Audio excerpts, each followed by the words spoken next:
Saudara, Indonesia akan turut ambil bagian dalam konferensi tingkat tinggi KTT Perdamaian Gaza di Kairo, Mesir melalui kehadiran Presiden Prabowo Subianto. KTT ini akan menjadi momentum bersejarah penandatanganan perjanjian damai untuk menghentikan perang di Gaza. Presiden Prabowo Subianto dan sejumlah kepala negara lainnya, Raja Yordania Abdullah II, Emir Qatar Sheikh bin Hamad Al Thani, hingga Perdana Menteri Arab Saudi Muhammad bin Salman Al Saud akan hadir di forum ini. Presiden Mesir Abdel Fattah Al-Sisi akan memimpin forum ini bersama Presiden Amerika Serikat Donald Trump. Lebih dari 20 pemimpin negara akan hadir dalam pertemuan ini untuk membahas penghentian perang dan perdamaian di Gaza.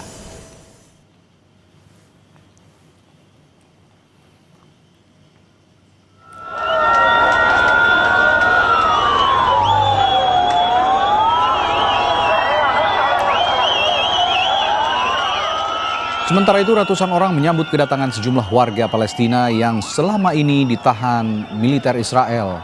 Mereka berkumpul untuk menyaksikan pembebasan tersebut di wilayah Beitunia, Palestina. Dalam kesempatan gencatan senjata, Hamas menyatakan akan membebaskan 20 sandera warga Israel untuk ditukar dengan sekitar 1.900 warga Palestina.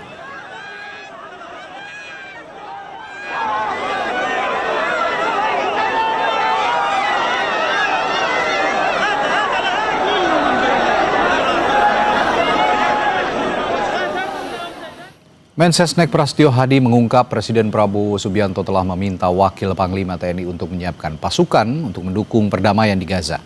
Hal ini disampaikan Prabowo pada Minggu malam sebelum berangkat ke Mesir. Bapak Presiden juga menyampaikan hal tersebut bahwa kalau memang kemudian tercapai kesepakatan ke arah yang baik dalam artian terjadi perdamaian dan kemudian salah satu konsekuensinya adalah kita Indonesia diminta untuk ikut serta membantu mengirimkan pasukan perdamaian. Nah, tadi juga dibahas dan diminta kepada tadi alhamdulillah yang hadir adalah Wakil Panglima TNI untuk juga mulai mempersiapkan diri. Manakala dibutuhkan kita sudah siap.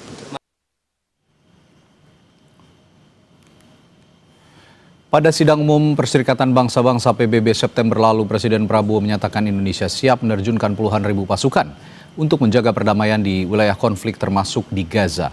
Prabowo menambahkan Indonesia pun siap mendukung secara finansial untuk mewujudkan perdamaian.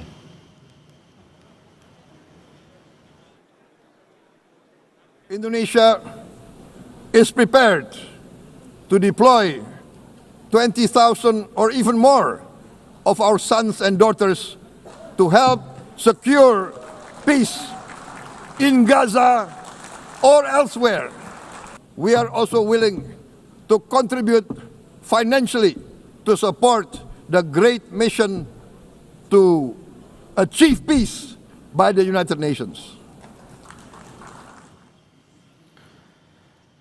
Presiden Prabowo sudah tiba di Mesir untuk menghadiri momen bersejarah dalam upaya menghadirkan damai di bumi Palestina. Bagaimana peran Indonesia dalam KTT Perdamaian Gaza di Mesir, dan akankah forum ini menjamin tidak ada lagi gempuran Israel ke Palestina? Kita bahas lebih dalam bersama pakar hubungan internasional Universitas Paramadina Ahmad Khairul Umam. Selamat malam, Mas Umam. Selamat malam, Mas Freddy. Baik, Mas Umam, Mensesnek kemarin bilang undangan untuk Presiden Prabowo menghadiri KTT ini diterima mendadak katanya. Nah, membaca situasi ini, menurut Anda bagaimana kehadiran Indonesia ini bisa punya dampak yang signifikan di forum ini sih kira-kira, Mas Umam? Ya, tentu ini adalah sebuah apresiasi yang patut dihargai karena bagaimanapun juga keberadaan Indonesia di forum KTT Mesir tersebut menjadi sebuah bagian dari ruang ekspresi dari kelompok Muslim yang selama ini dianggap periferal dalam konteks ini jauh dari luar kekuatan Arab misalnya, tetapi kemudian tetap dianggap sebagai entitas yang patut untuk diperhitungkan. Maka hadirnya Indonesia dalam KTT Perdamaian Gaza di Mesir ini akan diharapkan betul-betul memberikan impact yang signifikan. Tetapi fokus utamanya adalah bagaimana kemudian meletakkan KTT ini bukan hanya sekedar komunike, tetapi memang betul-betul bisa menjadi sebuah keputusan yang mengikat sehingga kemudian bisa dijalankan di lapangan. Dan kemudian apa yang diharapkan dari keberadaan perdamaian yang memang kemudian sifatnya permanen itu bisa dilakukan. Dan dalam konteks ini Mas Redi, tentu fokus yang kemudian betul-betul bisa dijadikan sebagai konteks concern utama dari pemerintah Indonesia adalah gencatan senjata. Dan konteks ini menjadi penting karena bagaimanapun juga dalam proses transisi ini tentu kita membutuhkan trust dari semua pihak. Baik dari itu sisi Israel sendiri maupun dari sisi Hamas di Gaza. Maka ruang gencatan senjata ini betul-betul diharapkan bisa dijalankan dengan optimal, bisa dijalankan sesuai dengan proporsi yang memang kemudian betul-betul kita bisa memaknainya sebagai sebuah langkah yang memang signifikan untuk menuju perdamaian, tapi juga di saat yang sama ini bisa membuka bagi langkah-langkah lebih lanjut yang jauh lebih strategis, yaitu humanitarian access quarantine, kemudian pertukaran tahanan yang saat ini juga sudah mulai dilakukan, dan juga yang terpenting adalah kerangka rekonstruksi Gaza. Nah, oleh karena itu KTT ini diharapkan bisa menghadirkan post-war governance yang memang betul-betul menjadi langkah yang paling fundamental untuk follow up ke depan, Mas Redi. Oke.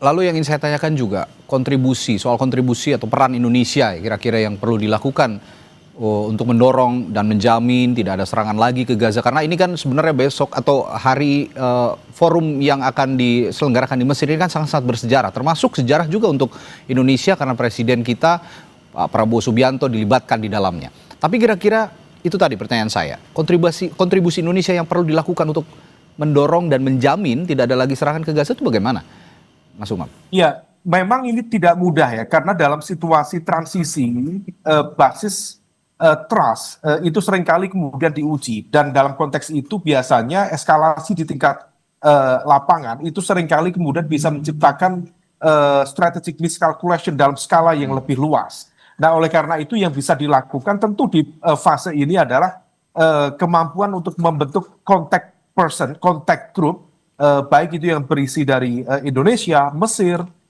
Qatar, Saudi Arabia, Turki tentunya yang kemarin juga menjadi bagian dari yang terdepan dalam melakukan komunikasi dengan Hamas, untuk kemudian bisa membangun trust itu bukan hanya dari sisi Amerika yang kemudian bisa dianggap sebagai titik kunci dari Israel, tetapi juga membangunkan trust bagi teman-teman yang ada di Palestina, dalam konteks ini adalah Hamas.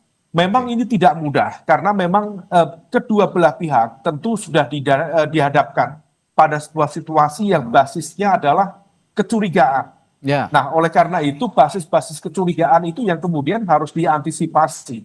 Karena bagaimanapun juga ketika bicara demilitarisasi Gaza, maka di satu sisi kalau misal kita bicara trust, itu bisa diharapkan menciptakan perdamaian, tetapi di saat yang sama kalau misalnya itu disalahgunakan, tentu itu bisa menjadi alat yang sangat efektif untuk mendegradasi kredibilitas dan juga kapabilitas dari kekuatan Palestina yang direpresentasikan oleh Hamas di Gaza. Mas Umam, kalau bicara trust, ini ada gimmick yang ditujukan oleh Israel, di mana pada forum ini Israel tidak akan hadir, tidak mau hadir lah ya, boleh dikatakan, sudah dinyatakan oleh pemerintah Israel. Nah, kalau bicara trust, gestur seperti itu apakah juga masih diragukan kalau bicara trust ya? Sekali lagi, masih diragukan apakah benar-benar Israel bisa mengikuti komitmen yang akan diputuskan dalam forum ini? Ya, itu menjadi bagian dari sebuah ujian terhadap komitmen serius. Jadi memang butuh dari political will of the top political leader. Di dalam konteks ini tentu Israel harus menunjukkan komitmennya secara konkret. Memang ini di saat yang sama bisa menjadi ujian kredibilitas bagi kepemimpinan Presiden Amerika Serikat Donald Trump, yang dianggap sebagai pihak yang dalam tanda kutip bisa menjamin bagaimana pergerakan, bagaimana kemudian arah dari kekuatan Israel. Tetapi ketidakhadiran Netanyahu misalnya, tentu ini menjadi sebuah ujian yang tidak bisa kemudian dianggap sebelah mata. Tetapi ya bagaimanapun juga kita tidak memiliki pilihan banyak. Bahwa ini sebuah proses yang harus dijalankan. Dan tentu Amerika Serikat mempertaruhkan kredibilitasnya di sana. Kalau misal kemudian terjadi hal-hal yang di luar kalkulasi, di luar prediksi, tentu di dalam konteks ini Amerika Serikat dan kita harapkan teman-teman dari dunia barat, termasuk juga dari Macron dari Prancis kabarnya juga Prancis, ya. diharapkan akan datang misalnya, betul-betul kemudian bisa menjadikan ini sebagai sebuah momentum untuk konsolidasi kekuatan kemanusiaan. Sehingga kemudian kalau lagi-lagi bicara tentang trust, itu basisnya memang didasarkan pada konteks kemanusiaan, dan itu kemudian bisa menjadi ruang yang jauh lebih produktif bagi konstruksi perdamaian ke depan. Dan harapannya tentu saja keberangkatan Presiden Prabowo Subianto ini bisa ikut memberikan ikatan ya pada forum, sehingga Israel ada jaminan tidak akan menggempur lagi Gaza. Dengan usulan-usulan Presiden Prabowo dan juga kedekatan dalam tanda kutip dengan Presiden Donald Trump, ini sudah dijalin cukup baik hubungannya antara Pak Prabowo dengan Presiden Donald Trump. Ini juga bisa jadi titik poin plus untuk bisa mengikat, sekali lagi mengikat Israel tidak akan menggempur Gaza dalam forum ini diputuskan. Satu poin tambahan Mas Reddy, kalau misal kemudian demikian, yang bisa dilakukan adalah membawa hasil dari KTT perdamaian di Mesir ini untuk kemudian nanti ke depan naik menjadi poin yang dibahas dan juga memang mendapatkan kredibilitas dukungan dari Dewan Keamanan PBB. Maka dalam konteks ini kalau misal kita merujuk pada piagam 35, pasal 35 piagam PBB, maka perlu kemudian nanti sebagai tuan rumah Mesir, kemudian bersama dengan co-sponsor yaitu dari Amerika Serikat dan juga negara-negara organisasi konferensi Islam, untuk bersama-sama mengirimkan surat permintaan kepada Dewan Keamanan PBB untuk kemudian nanti dibahas, sekaligus juga melampirkan outcome dokumen dari KTT ini. Kalau misalnya ini kemudian terus perlahan bisa dibangun trust-nya, step by step bisa dilakukan, kita harapkan ada hasil yang jauh lebih baik ke depan. Mas Reddy. Kita nantikan peristiwa bersejarah ini nanti ya, Mas Umam. Terima kasih pakar hubungan internasional Universitas Paramadina Ahmad Khairul Umam telah berbagi perspektifnya di Sapa Indonesia Malam. Sampai jumpa lagi Mas Umam. Terima kasih Mas Reddy. Terima kasih. Saudara, bagaimana nasib pelatih timnas Patrick Kluivert usai timnas gagal